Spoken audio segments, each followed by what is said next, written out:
अस्सलाम वालेकुम।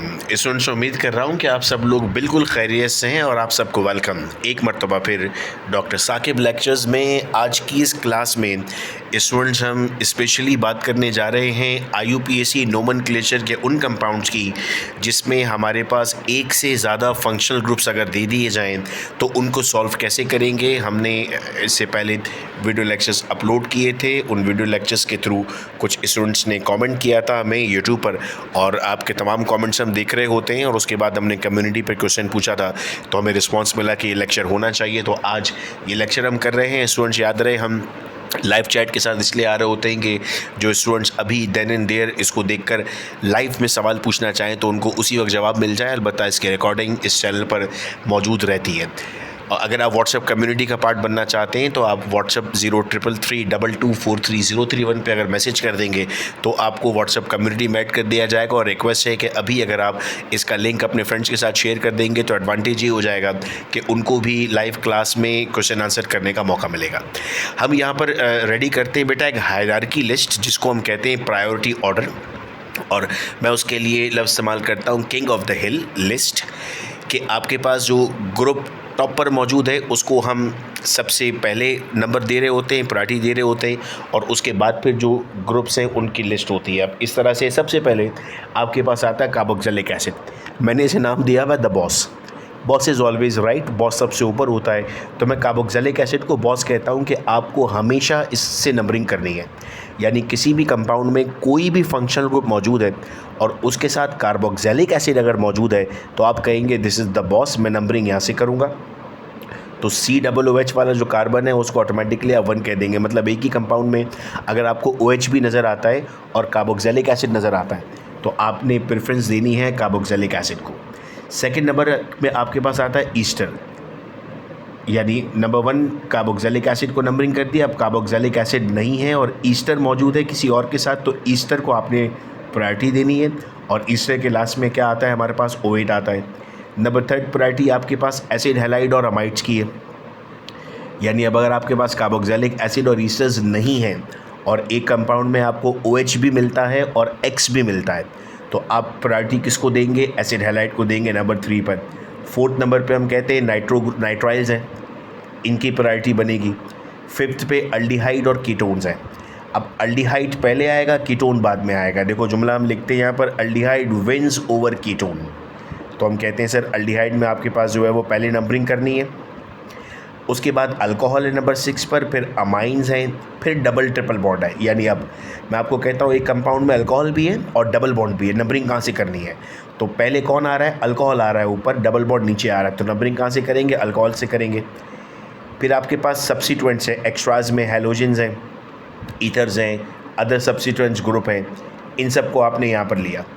और जितने भी आपके पास फंक्शनल ग्रुप बन रहे हैं जैसे R भी लग रहा है या कोई और कंपाउंड है तो यहाँ आ जाएगा। तो अब आपके पास लिस्ट क्या बन गई, दोबारा लेकर चलता हूँ। तो सबसे पहले क्या हो जाएगा, बॉस यानी कार्बोक्सिलिक एसिड, फिर ईस्टर, फिर एसिड हैलाइड्स, फिर नाइट्राइल्स, फिर अल्डिहाइड्स, फिर कीटोन्स, फिर alcohols, amines, double and triple bond, और फिर बाकी सारे एक्स्ट्राज।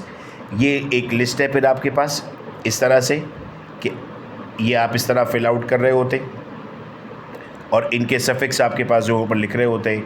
ये मैं इमेज ग्रुप में शेयर भी कर दूंगा आप लोगों को याद करने के लिए।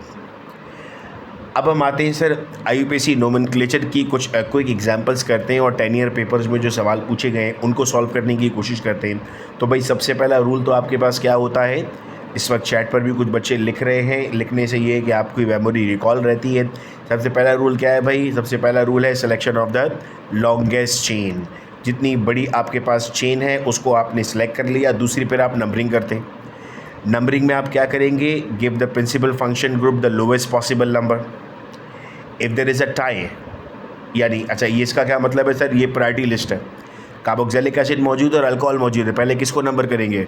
सब बच्चे दिल में कह रहे हैं और चैट पे भी लिख रहे हैं कार्बोक्सिलिक एसिड को नंबर करेंगे। अब टाई आ गया, डबल बॉन्ड भी मौजूद है, ट्रिपल बॉन्ड भी मौजूद है, अब क्या करेंगे। तो फिर आप कहते हैं लोवेस्ट नंबर टू डबल और ट्रिपल, जो पहले आ रहा है, डबल पहले तो डबल, ट्रिपल पहले तो ट्रिपल। फिर आप कहते हैं सर आपके पास फिर टाई आ रहा है, यानी दोनों तरफ से टाई आ रहा है, अब क्या करेंगे, सब्स्टिट्यूएंट देख लें किस तरफ से अल्काइल रेडिकल नज़दीक आ रहा है, उसको पहले नंबर आप दे देंगे। Handling with multiple group, alcohol भी है कीटोन भी है, क्या करेंगे, सर मुझे याद पड़ता है कीटोन ऊपर था अल्कोहल नीचे था, तो पहले कीटोन की नंबरिंग याद क्या पड़ता है देख लेते हैं भाई। ये देखें कीटोन ऊपर अल्कोहल नीचे, तो नंबरिंग किसकी करनी है, पहले कीटोन की और फिर अल्कोहल की, इस तरह से आपने नंबरिंग करनी है। फिर अल्फ़ाबेटिकल ऑर्डर भी देखना है, बी पहले आता है सी बाद में आता है, तो लिखेंगे पहले ब्रोमीन फिर क्लोरीन। इथाइल पहले आता है, मतलब ई पहले आता है एम बाद में आता है, तो इथाइल पहले मिथाइल बाद में। नंबरिंग नहीं लिखना, नंबरिंग तो आप उस रूल से ही करेंगे जो रूल ऊपर आ गया था आपको, लेकिन लिखेंगे आप इस तरह। डाई ट्राई और टेट्रा कब लिख रहे होते हैं, जब आपके पास 2 होंगे तो डाई, 3 होंगे तो ट्राई, इस तरह से। सबसे इंपॉर्टेंट जहाँ पर स्टूडेंट मिस्टेक करते हैं, पंक्चुएशन चेकलिस्ट, कब कॉमा लगाना है, कब डैश लगाना है, ये बहुत इंपॉर्टेंट है। नंबर और नंबर के बीच में मेरे बच्चों हमेशा कॉमा लगेगा, तो दिस इज़ लाइक 2, 2, नंबर के बीच में हमेशा कॉमा, नंबर और लेटर के दरमियान में हमेशा हाइफन, जिसको मैं डैश कह रहा हूँ समझाने के लिए, ये हाइफन है। नंबर और वर्ड के दरमियान हमेशा लगेगा।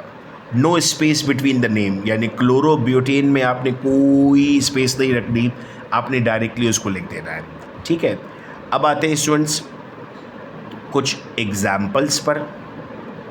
अब पेपर में क्या दिया गया है, पेपर में इस तरह हुआ है कि आपको नाम दिए जाते हैं और कंपाउंड लिखना होता है। तो नाम है 4 इथाइल 2 मिथाइल हेक्सेन फ्रियोन।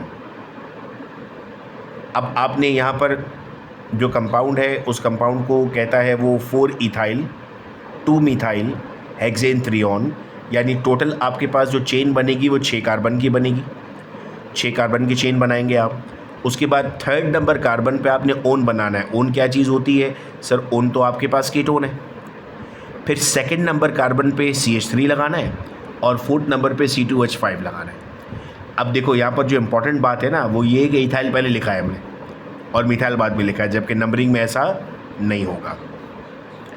फिर आप कहते हैं सर ये आपके पास कंपाउंड बन गया जिसके ऊपर मैं जिक्र कर रहा था, तो यहाँ पर आपके पास अब ये चेन ओपन होगी। 3rd नंबर पे आपको डबल बॉन्ड नज़र आ रहा है जो बेसिकली कीटोन के लिए हम इस्तेमाल कर रहे हैं। फिर आपके पास आता है सर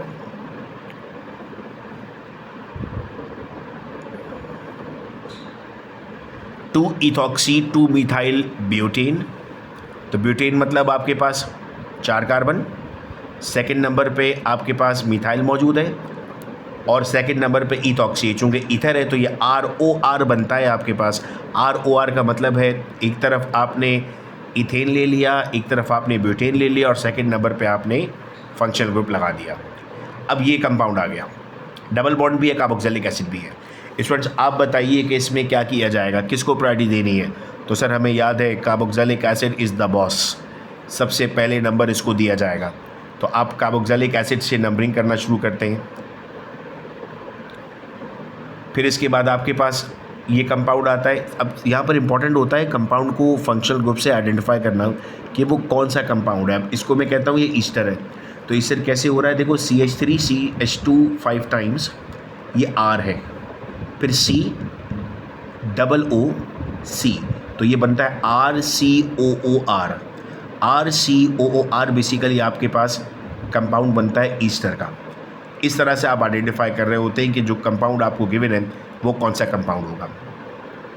तो जो भी क्वेश्चन आपको पेपर में दिया जाएगा उसमें सबसे पहले आपको उसके फंक्शनल ग्रुप को आइडेंटिफाई करना पड़ेगा और फंक्शनल ग्रुप को आइडेंटिफाई करने के बाद आपको उसका नाम लिखना होगा। तो 2 चीज़ें इंपॉर्टेंट हैं, मैं फिर रिपीट कर देता हूँ यहाँ पर। अब इस लेक्चर के बाद और वो जो पुराने IUPAC के सारे लेक्चर्स आपके साथ शेयर किए तो उसके बाद मेरा नहीं ख्याल कि इंशाल्लाह IUPAC में कोई मसला रहेगा। आपको याद देखो एक तो ये लिस्ट याद करनी है, पूरी ये लिस्ट याद कर लेनी है, दूसरी ये रूल्स याद कर लेने हैं। इन रूल्स में सबसे इम्पॉर्टेंट रूल कौन सा याद करना है, सबसे इम्पॉर्टेंट रूल याद करना है आपको अल्फ़ाबेटिकल। फिर बोलता हूँ लिखते हुए करना है, नंबरिंग करते हुए नहीं, लिखना ब्रोमीन को पहले है। और दूसरी इंपॉर्टेंट चीज़ क्या पढ़नी है आपको, पंक्चुएशन चेकलिस्ट। अगर ये 2 काम आप अच्छे से कर लेंगे तो आपके पास IUPAC नोमेनक्लेचर में कोई प्रॉब्लम नहीं रहेगा। मैं उम्मीद कर रहा हूँ कि आपको ये तमाम चीज़ें समझ में आई हैं और चैट बॉक्स पे प्लीज़ मुझे बताइए और किस टॉपिक पर आप लेक्चर चाहते हैं। एग्ज़ाम से पहले आपका वेडनेसडे को एग्ज़ाम है, मैं चाहूँगा उससे पहले आपको सारी चीज़ें समझ में आ जाए और आपको कोई प्रॉब्लम ना रहे। ऑर्गेनिक के रिएक्शंस का भी कहा है आपने, उसकी भी लेक्चर इंशाल्लाह अपलोड हो जाएंगे और MCQs की भी इंशाल्लाह हम लेक्चर्स अपलोड करेंगे। अपना ख्याल रखना बेटा आप सब लोग। अल्लाह हाफ़िज़।